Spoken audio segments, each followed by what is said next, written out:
VIP party के जिला अध्यक्ष और समाज सेवी श्रीनिवास यादव जी भी हैं।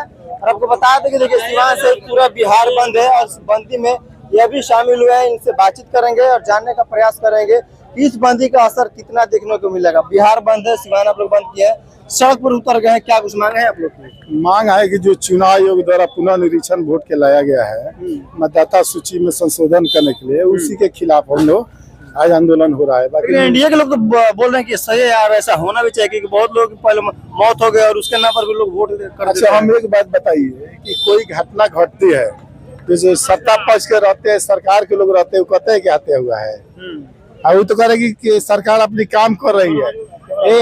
ये संजोग है, इस तरह की घटना घट गई है। बाकी असर तो उन पर भी है। ये वोट का पुनर्निरीक्षण है, ये निश्चित तौर पर हर इंसान पर पड़ेगा, चाहे पक्ष हो चाहे विपक्ष हो, सबका जांच होगा। जो बिहार में जिसका मतदाता सूची है, तो इसी परिस्थिति में चुनाव आयोग द्वारा एक भारत सरकार और बिहार सरकार मिलकर एक साजिश करके, जिस तरह दिल्ली में पुनर्निरीक्षण के नाम पर प्रत्येक विधानसभा से 50 से 60 हजार वोट काटने का काम किया और अपने चुनाव जिसका परिणाम हुआ, चुनाव हुआ, तो वहाँ दिल्ली में सरकार बना ली।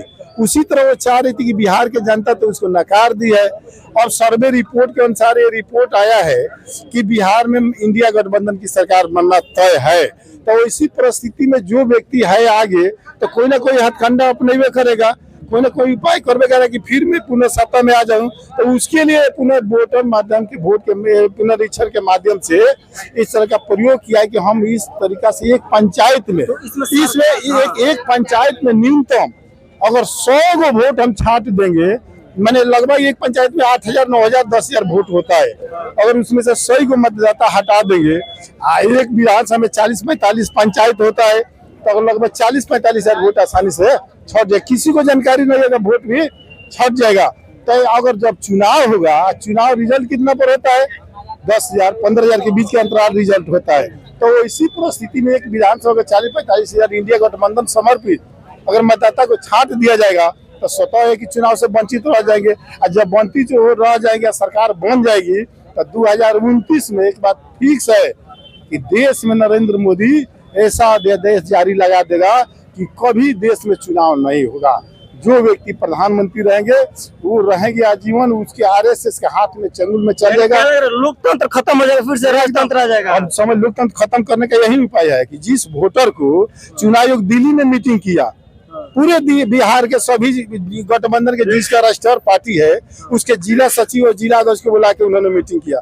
पटना में भी हुआ, सिवान में जिला निर्वाचन जिला पदाधिकारी के नेतृत्व में हुआ है, उसमें कमिश्नर भी आए थे, उसका मोहर भी लग गया, वोटर लिस्ट छप गया, वोटर लिस्ट की काफी हर दल को रजिस्टर्ड पार्टी को दे दिया गया। तो फिर इधर ही लाने का क्या तरीका है, इसका क्या उचित है, इसका क्या मतलब हुआ कि हम कहीं ना कहीं आपको अब इसमें से डिसमिस करेंगे, हटाएंगे। सड़क पे आप लोग उतरे हैं, क्या लग रहा है सड़क पे उतरने से समस्या का समाधान हो सकता है? अच्छा, हम पूछना चाहते कि कोई सरकार गलत अगर डिसीजन करती है तो उसके आंदोलन के माध्यम से नहीं हटेगा।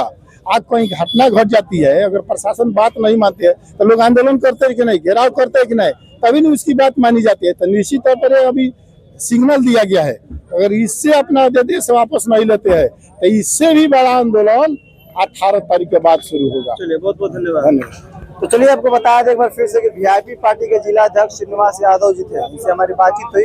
इनका सिर्फ एक ही कहना है कि हम लोग आंदोलन अभी कर रहे हैं, अभी इसका शुरुआत किए हैं। अगर 18 तारीख से पहले अगर हम लोग मांग के पूरी नहीं किया जाएगा तो 18 तारीख के बाद हम लोग एक विशाल धरना करेंगे, विशाल आंदोलन करेंगे। फिलहाल आपसे क्या कुछ प्रतिक्रिया है, कमेंट बॉक्स में अपनी राय जरूर बताएं।